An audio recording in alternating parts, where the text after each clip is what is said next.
Concussions are often considered to be extremely challenging to manage. A recently published study in the Journal of Head Trauma Rehabilitation has demonstrated that Black college athletes report less concussion symptom knowledge, CSK, than their white counterparts. 1. With the high likelihood of suffering a concussion when playing college sports, this lower rate of CSK among Black athletes is concerning, especially given how discrimination may impact other health outcomes. As more Americans begin to reckon with their complicity with white supremacy in the aftermath of George Floyd's killing, this research needs to be taken seriously. Black college athletes deserve equitable access to CSK.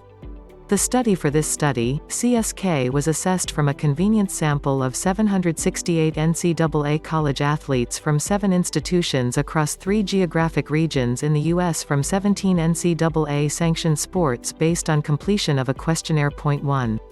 About 83% of participants were white and 17% were considered Black, as athletes who identified as mixed with Black ancestry were also included, while few selected other ethnic identities, limiting further comparisons. These findings reflect similar research at the high school level, which demonstrates lower CSK among Black athletes, which may be related to schools of lower socioeconomic status, which may lack athletic trainers.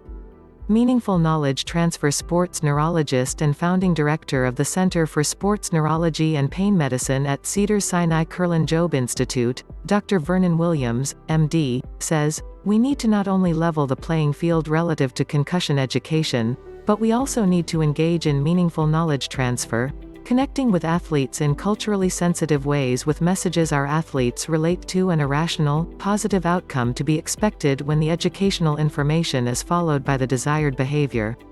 We need to not only level the playing field relative to concussion education, but we also need to engage in meaningful knowledge transfer, connecting with athletes in culturally sensitive ways with messages our athletes relate to." Dr.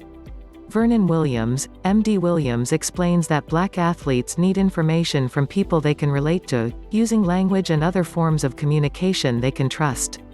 He cautions that attempts at providing facts, figures, and fear are not likely to prompt behavioral change, as meaningful knowledge transfer, not just education, should be the goal. Williams highlights how Black athletes are disadvantaged by disparities in income, housing, education, and other measures associated with life, liberty, and the pursuit of happiness. Williams says, Black people are severely disadvantaged, and there are likely several contributing factors. These include, but not limited to, socioeconomic status, inferior school-based resources, lack of access to specialized healthcare providers, lack of access to credentialed coaching staff, and lack of access to culturally competent medical providers. Williams continues, Black athletes also face bias related to the interpretation of symptoms reported, differences in familiarity with medical, symptom-related terminology, and a host of other factors. The issue doesn't start in college, but begin to separate us during youth sports, continue into high school, and are further exacerbated in college settings. Concussions and Mental Health Impacts. Dr. Howard Pratt, DO at Community Health of South Florida, Inc., says, "It's important to note that typically people don't begin playing a high-contact sport like football when they are adults.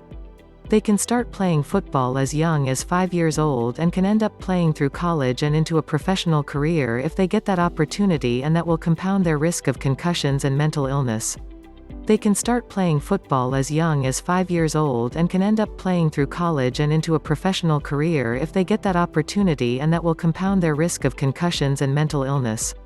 Dr. Howard Pratt, D.O.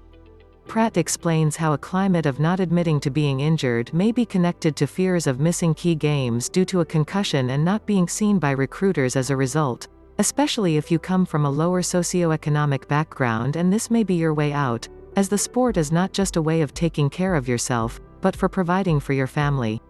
Pratt says, after a person has repeated concussions, they can develop problems with controlling impulsivity, and depression can be more likely.